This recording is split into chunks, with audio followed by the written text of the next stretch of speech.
The Frames Per Second podcast.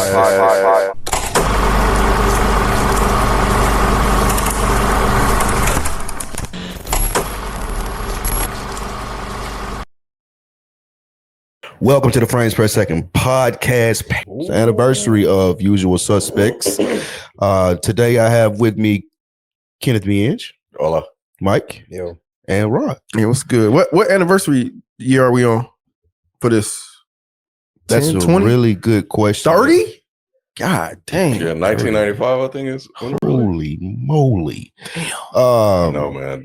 That's crazy. Let that sink. I saw Riding Dirty came out 30 years ago. I was like, oh no, really? UGK? Yes. That was 30 years ago? Yeah. 27 years. I've been meaning to have a conversation about all that shit on his mic long. I got it in my notes. Man, but today we're going to have a conversation about The Usual Suspects. Mike, was this your first time seeing this? No. I thought you said that because it was something we was talking about. I thought you was him. What? I thought we were talking about something and we was like, don't ruin the ending. I thought we avoided using or talking about the ending. I might have said that, but not for myself, just for other people. Got maybe. you. I don't Okay. know, but no, I've definitely seen this movie. Okay. How was it revisited? It was fine. This is one of those movies that I don't have a desire to rewatch because once you know the twist, it's like, I don't care about the rest of this. Yes. I do think it's an incredible film, but it's only an incredible film the first time you watch it. Yes. Or maybe the second time, because then you can go back pick and up be on like, the you can stuff. look up. Yeah. But third time, I was like, all right, cool. Rod, what say you? Same, man. It's definitely one of them films that shoots itself in the foot. Like, because once you've seen it, you can't unsee it.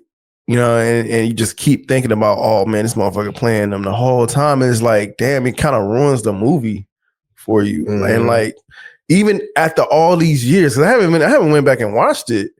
It still was like I couldn't get it out of my head. I kept sawing the end. Like, and that the movie is that's the allure of the movie, like, is the end. So it was hard to kind of rewatch this and enjoy it, honestly. I just could not get into it because I already knew what was going to happen. Ken, did you have a similar experience? Well, we all look alike.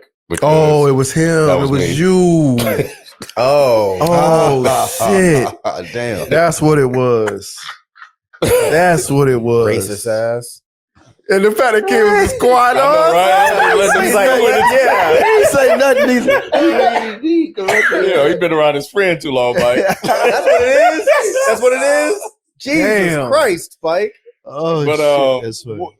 so I found this really interesting. Is that in the tracker that I use to track stuff I watch, there was a play for this in 2021, but I did not remember. It still was like watching it for the first time. Yeah. So, but I do agree with what they're saying because when I'm watching it, I'm like, this is the movie everybody was What's the talking big about. deal? We're like, what? Just white people want to steal some shit and all this other shit. Like, I don't get it. And I knew there was a twist. So, you kind of watching it, but after a while you be like, okay, I think I see what's going on, So I really wish I didn't because y'all already kind of said that there was a twist. Yeah, but how would you still know that though? Right. Because Did you guess it? there's a couple of things that allow me to do some clues. One, there's a rapper that goes by the name Verbal Kent. And I'm like, why would you pick the name Verbal Kent if the rapper, why would he pick that name? Mm-hmm. Damn. And then you guys said that there's a twist in the movie that when we did it. Yeah. So I've heard the name Kaiser Soze before. Huh? You too smart. That's all it is. That's why I'll be liking to watch trailers and shit because I feel like if I see like certain things, I can put. Yeah. Now if I would have had the same experience watching the first time, like y'all, I doubt. Yeah. Seriously, doubt I would have done that. Yeah, but you were kind of indirectly spoiled.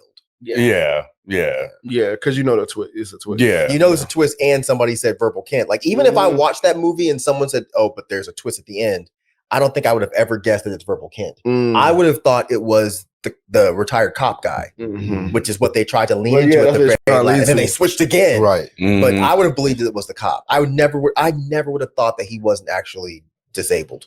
Same. The first time I watched the movie, that fucked me. I was like, oh, what? shit, is he walking regularly? Man, Like, I remember the first time watching it, and in the slow like walk, and then he continued, like he starts to like straighten up. I'm like, oh, crazy. Mind absolutely blown. But I agree with you too.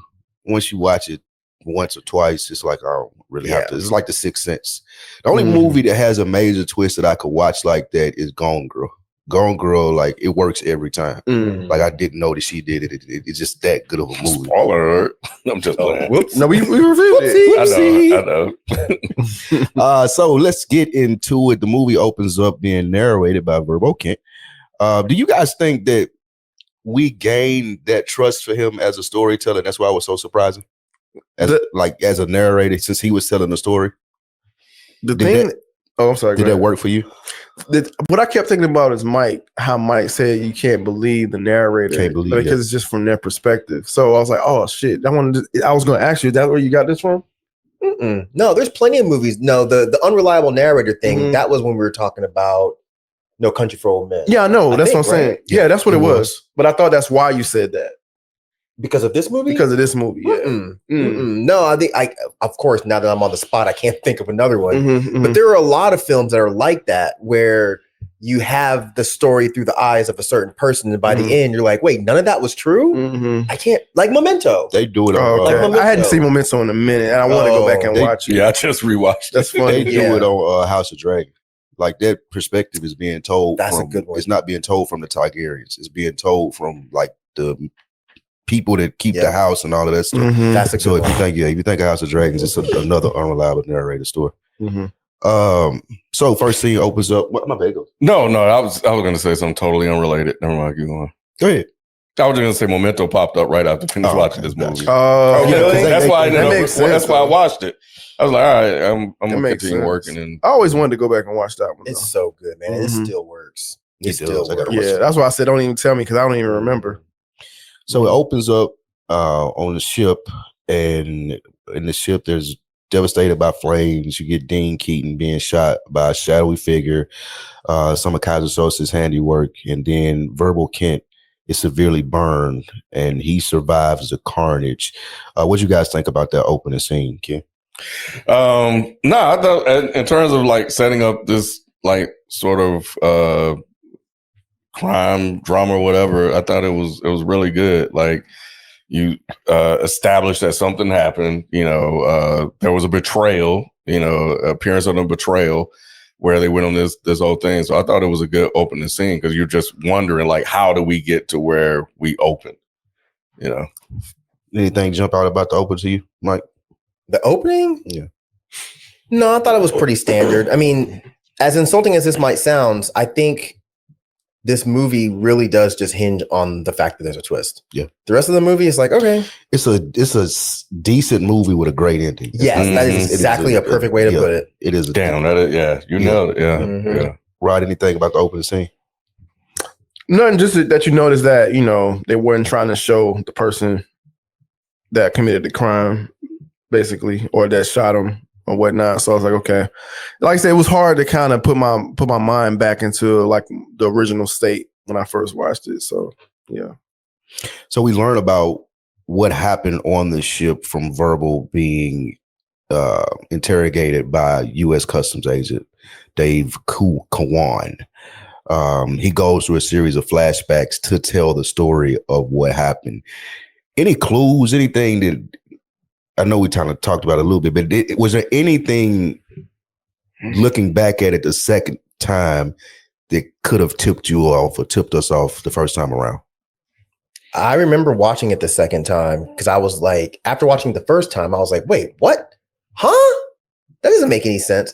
But when I watched it the second time, I just walked away being like, every single thing in this movie is a lie. So I don't know if there was. Oh, he's lying to the interrogator the whole time. Oh, yeah. I don't think he was telling the truth about anything. I don't know that he was actually even in the lineup. I don't know if he was actually ever at any of these robberies. At this point, he is such an unreliable narrator. I don't believe anything he says. And that's partly why I don't really give a fuck about the movie anymore, because it's just like, well, if everything's a lie, then what do I care to watch it again? And I also don't even know if he's really Kaiser Sose. That's interesting. I don't know.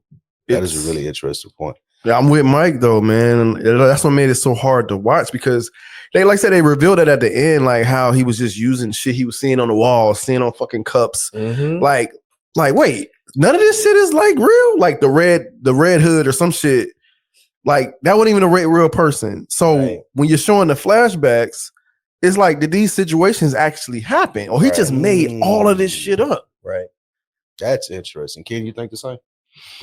I think watching it, knowing that he made it up, could be actually a dope way. I don't disagree with what they're saying, but knowing what you know and then watching it, but like, damn, man, at this point, he lied about this whole shit. And he just making this up in his head. It's kind of like when I watched The Dark Knight, I'm like, bro, he planned all this shit out, like every single point, everything that's happened, he pre-planned out. So for me, it led to the genius of the Joker. Right. And this particular instance is like, yo, this is crazy that he's actually thinking of this shit in real fucking time, if that's what's happening, just making all this shit up. I agree. Yeah, I agree 100%. I think it's insane. And it's hard to look at again once you know that he's making everything up. Similar, I keep comparing it to The Sixth Sense. Like once you see it and you know he dead, it's like so painfully obvious that the movie not good anymore. Exactly. Like you see Sixth Sense for the third time, you're like, how did they get me? Yeah. So like it's crazy. So same thing with this. You like, okay, got you. All right, so we see how the lineups or we see how the crew is put together. 6 weeks ago, 5 criminals, they were in a lineup together and they start planning for a heist, or so they say, to your point, like Kevin Spacey said. Did you guys, despite the tension that they had, did y'all think that the plan was going to work? Did it sound like a good plan? Any thoughts about the plan that they were putting together? Nothing. I don't even remember the exact plan. They planned to rob a boat.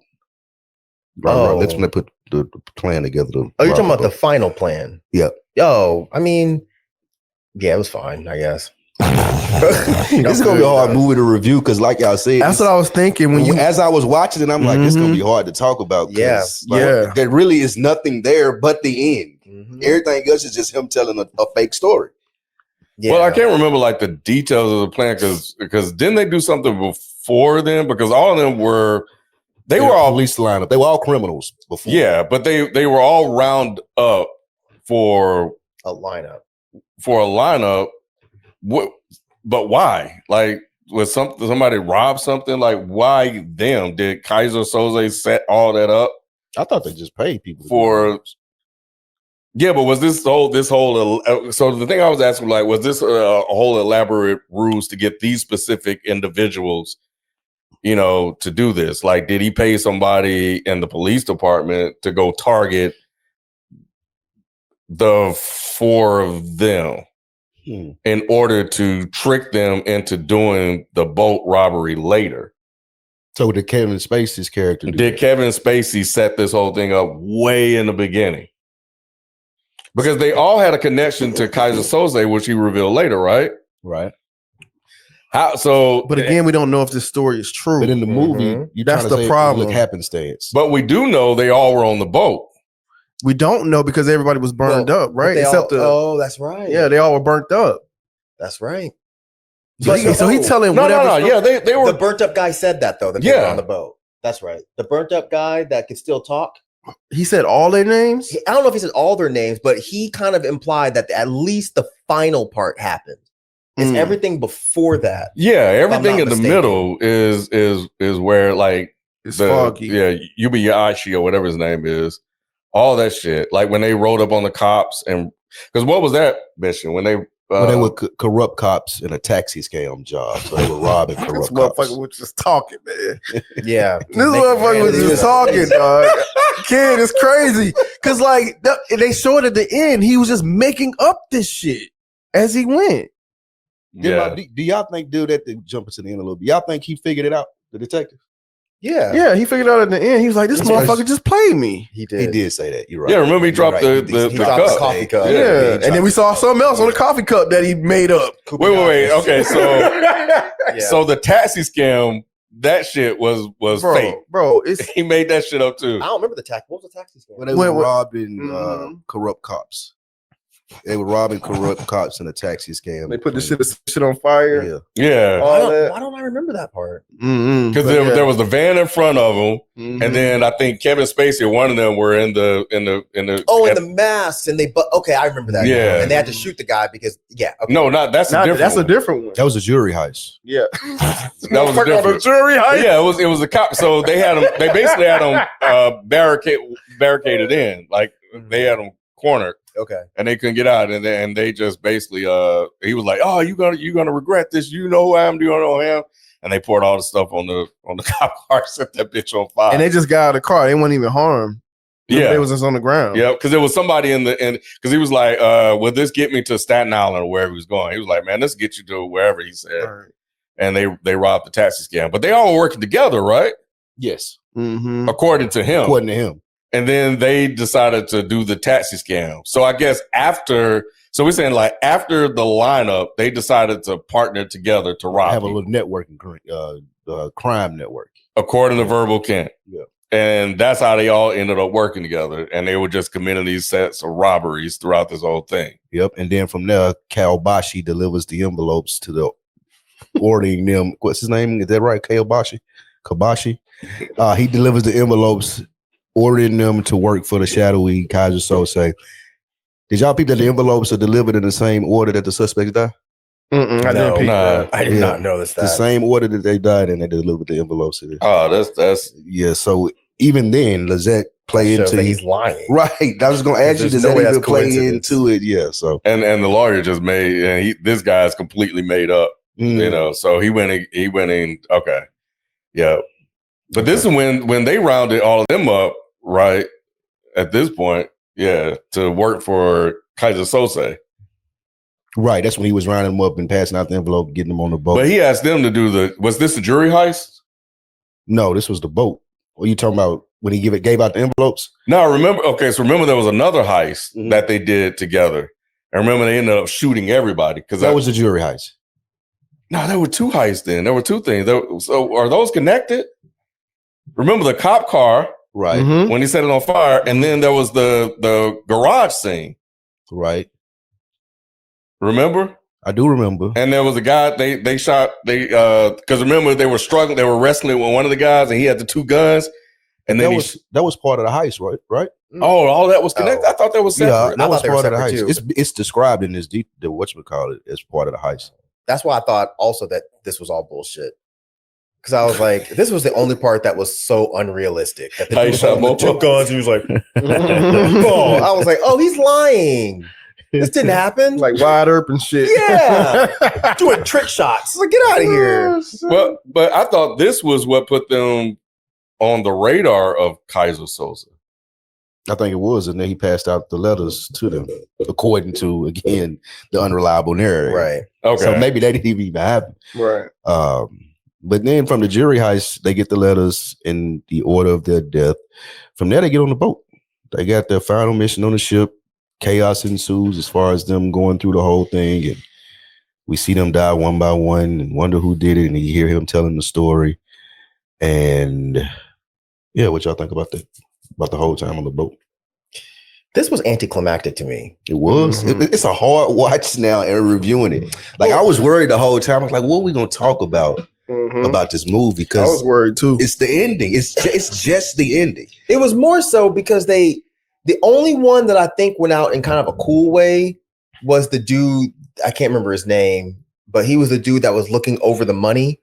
And then all of a sudden you just see a shot pop off. That was actually a cool death, but everybody else just kind of just died. And I was like, well, that's really kind of weak. It kind of speaks to your point about him being so vague. They probably may have died a different way, but he was so vague about it because he maybe didn't know. Or it didn't exist. Or this was actually Verbal Kent killing all of them one by one. Well, that's what it seems. Yeah, that's what it seems like. But it was just boring deaths, like random, like well, it was 95, but yeah. And then but Buddy comes out and he's like stabbed in the neck, and it's like, wait, huh? But looking at it from the lens of like I think it was the one guy that was always cussing people out, the one that didn't give a fuck. I guess he said. Like when he was looking over the money, he got shot from behind. and then he turned around. Right, that's the one I thought was cool. Yeah, and then the look on his face was like, "Oh shit, it's you." And then he dead. And then who was after that? The one that had the assault rifle on the roof, the sniper.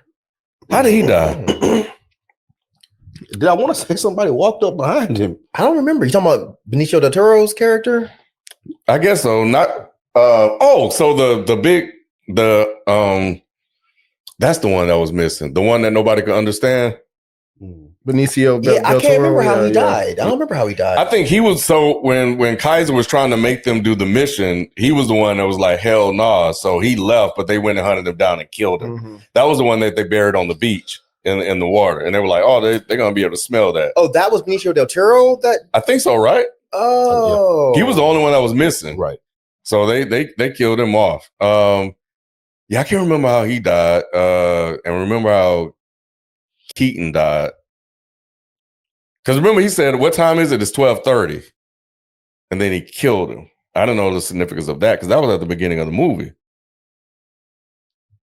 I don't know. I That's don't a good know. point. It's a shame because rewatching this, I can tell you honestly that I was not paying as close of attention as I should because I was like, well, I already know the story, so I don't really care that much. So I was like fucking around online while I was watching it. Yeah, that is one of the things with this movie because like there's nothing really captivating about again the. He said, "What? Get out of here." Told y'all to watch Bring It Home. Jalen recommended Bring It On. So, it would have been worse than this. Absolutely. So promise you that. let's take it from this perspective then.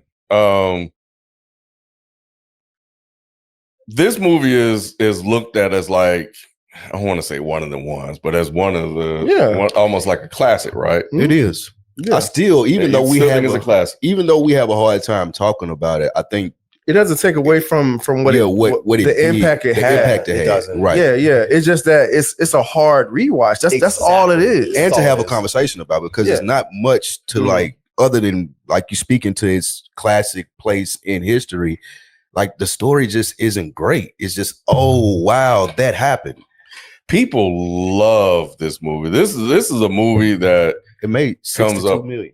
62 mil at the $6 time. million budget. It comes up a lot in conversations, like, you know, over the years, you know, and it was almost like if you like me, like if you ain't seen this movie, then you've just been missing out. Mm-hmm. Y'all think that's the case? Yeah, I think this is a must see. I It think is- so too. Yeah, Absolutely. for Really? people that It's enjoy a masterclass movies in and films. yeah. Yes. Well, and I think Kevin Spacey won Best Supporting Actor. He won an Oscar for this. Mhm. So I do think it stands in that place. But again, you put it in the category with like a Sixth Sense and movies where it's like, well, I know what's gonna happen. Yeah. And everything else, and it ain't great. See, even like No Country for Old Men, you know the Oh. ending. But But you can still, watch I it can go every back time. again and just watch how it Mhm. breaks down Yeah. over and Yep. over. This, outside of there being a twist, it's really not that interesting of a movie. The most interesting thing I found was the fact that Juan Carlo Esposito looked more like he was a black man back then. Man, bro, that shit. I was like, who is that? I was like, who is that? Mhm. Like, he looked so young. He did look was black young too. and black. Yeah, black as Now hell, he looks bro. black in something else. But back then, you could tell me that motherfucker was just regular ass black, born in Chicago. It's I like, thought the Mhm. same thing when he was in what's the Spike Lee do show? the right thing. And School Days. Right. I thought he was always black. forget he was in Yeah, School Days. Let me ask y'all this: is this one of the greatest movies ever made? No, Nah. not to It's on me. the list. When it's on the list, It shouldn't I'm be sure on. I don't know. It's I on feel the like 100. that's. I feel like people put it in that it bucket. was on the The 100 ending list. carries it. That's like that. But that's it shouldn't- not a knock, though, is it? Yeah, if you can't, I feel like if you can't consistently rewatch a movie, then it's not great. Like I I could, don't know, Spike. like, what's a great movie that you can't rewatch again? I can't think of any. Like I feel like any great movie, Oh, no, I'm like trying to- I could watch this See, all the time. I'm the worst person to ask because I don't really like You don't rewatching rewatch. movies like that. I love to rewatch movies, but I can't think of a single one where I was like, God, that was amazing. But I'm not. I'm never rewatching it. watching it again. You know what I'm saying? Like, I'm with you. I can think of a good movie. Like, Fruitvale Station was a good movie, but I'll never watch that again. Facts. Yep. I'll never, and that's just because of how it makes you feel in the sense of, Yep. It's too but heavy. yeah, it's way too heavy to like watch consistently. I got one. What's that? Melancholia. Shit. I can watch that. I don't think I've The seen dialogue is just too good for me not to. Yeah, watch. I've wanted to watch it again, but I just the way it made me feel. I want to rewatch it too, but I just hated how it made me feel. Oh, Have you ever seen it? I ain't never seen it. It's very heavy. Oh man, It's very heavy. I watched it. Yeah. Put it on your list. It's really good. I think like all the great movies. Like I feel like Shawshank Redemption is a great movie. I'll watch that anytime. Oh no, you wouldn't watch it again? Really? Yeah, I've seen it. I've seen it enough. I don't ever need to see that movie again. What about? But it is good. It's different than this because that movie again, it has such great dialogue, and there's other things outside of the twist. Okay, I think I see. There's the relationship between him and Morgan Freeman, and there's just all of these like all this commentary on jail, on morality. So that's different. This I don't get all that. I think I see what you guys. So the kind of what you said earlier. There's some sort of depth missing from the it's very earlier surface parts of the movie, and it's because like once it's revealed that it's all made up. Because I'm reading right here because I wanted to read it. Like the detective basically realizes that Verbal fabricated his entire story, improvised it on the spot by piecing together details from the random items in his cluttered office. Which is crazy, bro. So it's like on the spot, he came up with this whole story based off these different. Because even the man he said it was like a big black woman on the he even made that shit up I didn't like that, bro. I didn't either when I didn't saw either, it. But I was just using it as an example. I know, like it's in the movie. It's in the movie, yeah. So it's like he made all that shit up, and it's like once you know that, it's hard to rewatch it because the story he made up wasn't that cool. Right, it really wasn't that cool of a story that he made up. It's just wild that he made it up. Yeah, on the spot. Yeah. Was that and then the crazy part is detective like I'm smarter than you. Yes, I'm glad you brought that up because that was one of the only interesting aspects of the film to me was the reason we look at him as like, oh, he can't do it is because he's handicapped and because they think he's stupid because he's handicapped. So I think that was an actual interesting commentary on underestimating people because of impressions or disabilities or whatever. So that was kind of cool. Yeah. But outside of that, it's just like, all right, this is just a movie. Walked out, bro. Just walked away. When he ran outside, he was good. Yeah. I loved it. Was there anything that stood out to y'all that like, oh, he should have caught that from the detective's perspective? No. I mean, they did catch multiple times that he was getting his story fucked up. So I think that go to your point you just made, they credited him because he was stupid. That's why they let But now when you watch it back a second time, you're like, oh no, he's fucking the story up because he's making it up on the spot. And then he made the detective think to make it seem like he figured it out and shit. Oh yeah, when like, oh my god, he was my friend. And that was so that was good, man. I was like, damn. He said, how do you shoot fucking cops? Right, in that part, he sealed it. He sealed it with that. How do you shoot the devil in the back? With the hand like this. Right. That's it. Like, yo, bro. And did he have to fix his hand? I feel like the video he did that. I wasn't making fun of. He did that. And then he had to like fix it or some shit. Yeah, it had been stuck like that for so long. He said the greatest trick is the devil ever pulled was convincing the world he never existed. And the devil sitting there right there talking to him. And see, that's why part of me thinks that he's still lying and that he's not actually Kaiser Soze. Motherfucking lying to the what's his face? The other guy. The guy that was supposed to be like the older guy. Yeah. I kind of think that he might actually be Kaiser Soze because it's like, wait a minute, like Kevin Spacey doesn't seem that old, but this story seems to be old, right? Or am I overthinking? Yeah, of him killing his own family because he won't. I would get that more from that other dude than Kevin Spacey's part, but I mean that's not a big deal. I mean, if he is supposed to be him, then it's fine. And that goes to the unreliable narrator part and what we seen him do in the interrogation room. That may be a story the dude told him, and he just relayed. And like, or he may have just been like, "This is what you have to do if you get caught, because you're not going to give me up because I'll kill you and all of the people you." I think it was him because they showed him lighting the lighter, but he could have gave him that. But why would they show that he still had that lighter and he was the one that killed him in the beginning? The reason I started thinking this is because when you watch it, that doesn't look like him at the beginning. You don't. So even if he's telling the story, we're supposed to be viewing this, I guess, from his story mind perspective or whatever. But he's not telling it at that point. That was a real look into what happened earlier on. Exactly. And it doesn't look like him. What do you mean exactly? So if you watch it again, the guy that's Kaiser Sose that is shooting what's buddy's name? Keaton. If you look at Kaiser Sose, it looks nothing like Kevin Spacey. It looks like it's like a taller guy with a much thinner frame. I thought it was the lawyer guy. That's who I'm talking about. Yeah, I know. That's what I thought it was. I still think it might have been him. He said, I'm telling you now, it's Kaiser Sose. He was terrified, Spike. That guy that showed up and was like relaying messages, I think that's Kaiser Sose. Yeah. Question, is there a famous line from this movie? It's the devil one. Yeah, the devil one. The devil That's the one, okay. Yeah. All right. I think That's not where it came from, is it? I always thought it was in the Bible, but I don't think it is. I thought it was in the Bible too. Or maybe it is in the Bible. What is it in the Bible? You look at me. looked at Rod.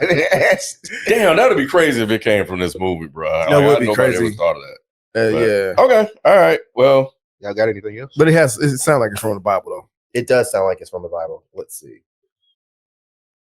Nope, it's from this movie. Are you? No way. That's a French. Who originally said it's in The Usual Suspects? I guess it was. God damn. It's a famous quote often attributed to the French poet Charles I'm wrong. Charles Baudelaire. Baudelaire. Baudelaire. yeah, it sounded like he was quoting it from somebody Yeah. else too. Yeah. It says the sentiment predates Baudelaire. So and he was in even before that. 1864. So yeah, Oh wow. but I don't think it's from the Bible. He was around when that lady was up in the what's her name? Bowser on this bicycle. When she was helping free in the Civil War, Spike, 1864, bro. Anyway, no, I don't have anything else. Watching it now, I'm with you guys. I'm like, okay. I do think, the ending is crazy. I get the sentiment about it. But yeah, when I was watching, I was like, bro, what is the fucking hype for this movie? And it really just is the end.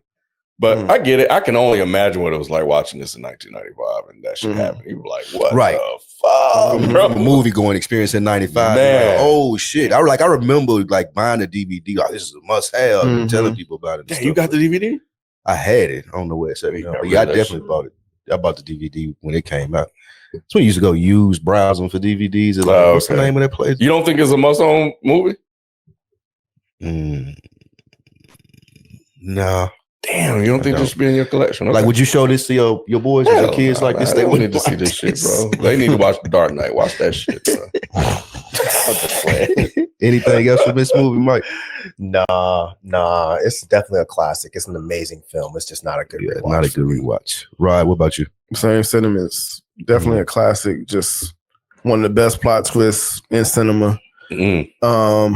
But just not a good rewatch. Yep, I think I have the same sentiment as you guys. Classic film, great performance by Kevin Spacey, but just not a great rewatch once the trick is out of the bag. It's kind of like a one-trick pony film, but other than that, man, if you haven't seen it, go see it. Go check out The Usual Suspects. We just told them what happened. Right. Don't believe shit you see. Don't waste your time. Don't believe shit you see when you watch this movie. Right, Damn. exactly. The whole thing is a lie. But this has been the Frames Per Second podcast anniversary episode for The Usual Suspects, and we are out. Peace.